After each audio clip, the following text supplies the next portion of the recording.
Have you ever witnessed a moment so powerful, so bold, that it shifts the course of a nation? Today, we're talking about a young African leader who just made history, not with empty speeches, but with fearless action. While most presidents tiptoe around powerful global interests, this man chose the harder path. He stood up, not just for his country, but for the entire African continent. In a world where leaders often play it safe, he did what no president dared to do. This isn't just politics. It's courage in its rawest form.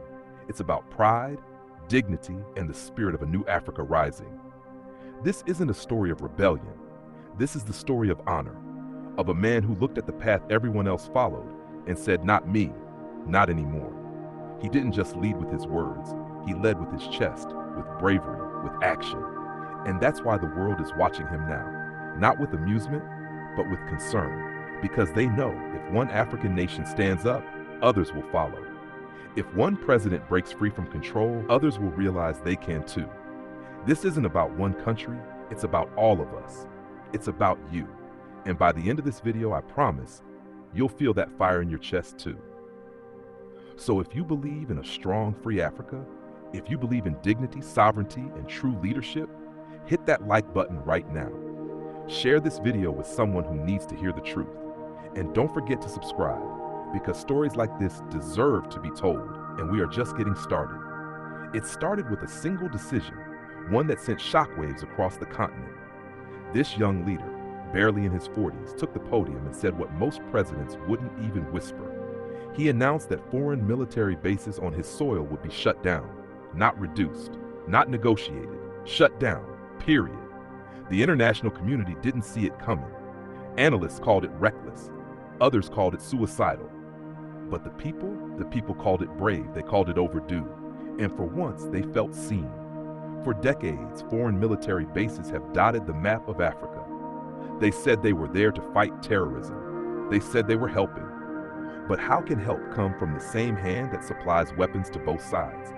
How can protection be trusted when it comes at the cost of freedom? Our resources have been taken, our decisions undermined, our sovereignty ignored. And too many of our leaders let it happen. But this time, one man stood up and said no. He said enough. He said, "This land belongs to our people. Our soldiers will defend it, not foreign armies." The backlash was immediate. Diplomats flew in. Secret meetings were held. Threats came quietly at first, then loudly. Promises of aid were replaced with warnings. But he didn't blink. He didn't fold. And while foreign powers scrambled to control the narrative, his people took to the streets, not in protest, in celebration. Young men, women, even elders raised their flags high.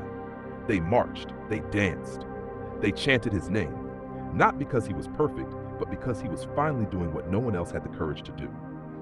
This moment, this fire spread beyond borders. In Ghana, Nigeria, Senegal, Mali, Congo, people watched and whispered, "If he can do it, why not us?" That's what scares the powerful. Not the man himself, but the idea he represents. An idea that Africans are ready to reclaim their land, their voices, their future. An idea that we are no longer asking for permission. We are taking responsibility, and we are not afraid. Now pause for a moment and think. When was the last time you saw your leader risk everything for the people? When was the last time your president acted out of principle, not pressure? If you're feeling that spark of pride, don't keep it to yourself. Type "Africa will rise" in the comments right now. Hit that like button to support bold leadership. And if you want to be part of this movement, subscribe. You won't want to miss what's coming next. This isn't just about kicking out foreign troops. It's about rewriting the script. For too long, Africa has been seen as weak, divided, dependent. But that's not who we are. We are rich, not just in gold, oil, and land, but in spirit, in unity, in strength. The problem was never the people. It was the systems forced upon them. Systems that reward corruption and punish independence. But this leader said no more. He said, "We'll write our own story. We'll build our own army. We'll feed our own people. And we'll stand tall, even if we stand alone." His name is now a symbol, not just in his country, across the continent. Young people who once dreamed of leaving Africa are now dreaming of staying, of building, of defending. Because finally, someone showed them that it's possible, that Africa isn't cursed. It's just been betrayed by outsiders, yes, but also by leaders who put their pockets before their people. That betrayal ends here. It ends now. This young African leader is not perfect. No one is, but he is present. He listens, he acts. He doesn't speak in circles. He speaks with purpose. And he understands what too many forgot, that true leadership isn't about power, it's about service.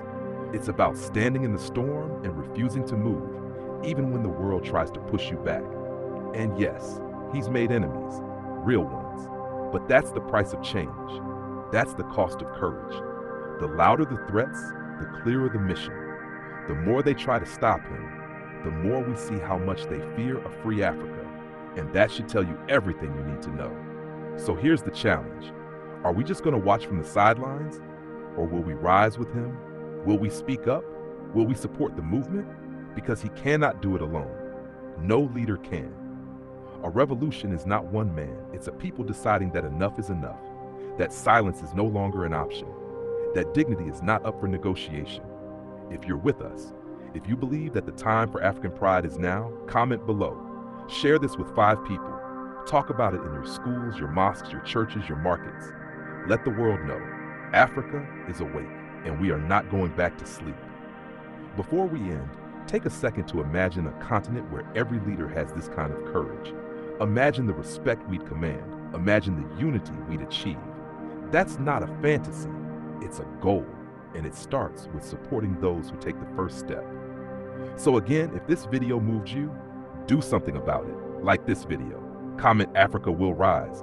Subscribe to our channel for more bold stories like this, and remember, the future of Africa doesn't belong to the powerful. It belongs to the brave.